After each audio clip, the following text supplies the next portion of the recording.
Last night, the bilateral UK-Rwanda treaty, pivotal to making the deportation policy work, suffered defeat in the House of Lords after they voted against ratifying it. It is the first time the Lords has opposed ratification of a treaty, listen carefully, under Section 20 of the Constitutional Reform and Governance Act of 2010, and it's intended to add a further delay to a plan that was meant to begin over 18 months ago.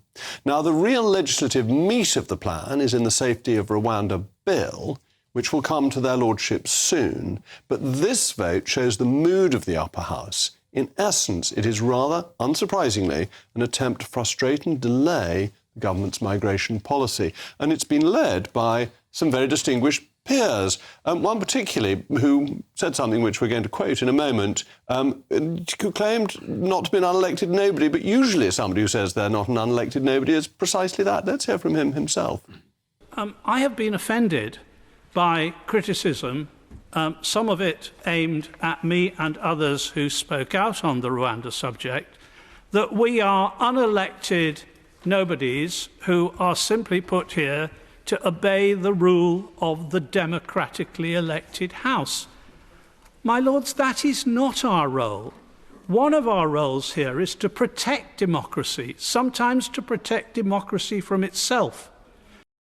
Well, even Homer nods, because that was Lord Carlisle, one of the most eminent peers, an excellent legislator, perhaps best known for his important work as the independent reviewer of terrorism legislation. And he's right to say that he isn't a nobody, but he is unelected, and his remarks about protecting democracy from itself really seem to me very surprising. That is not the constitutional role of the House of Lords. Its role is to scrutinise detail and process and to try to ensure that legislation is competent.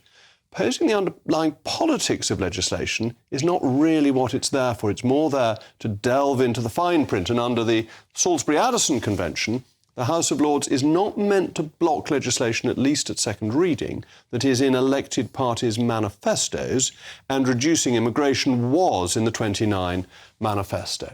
So the real question is the House of Lords on thin ice? There was a big attempt to reform it under the coalition. There's a feeling that appointed peers don't have legitimacy, and it's got much more deeply involved in the weeds of politics, particularly conservative politics, in recent years. Is this something that a democracy can cope with, or are the benefits of the House of Lords still sufficient to outweigh this obstacle, this disadvantage? As always, I want to hear from you, mailmog@gbnews.com.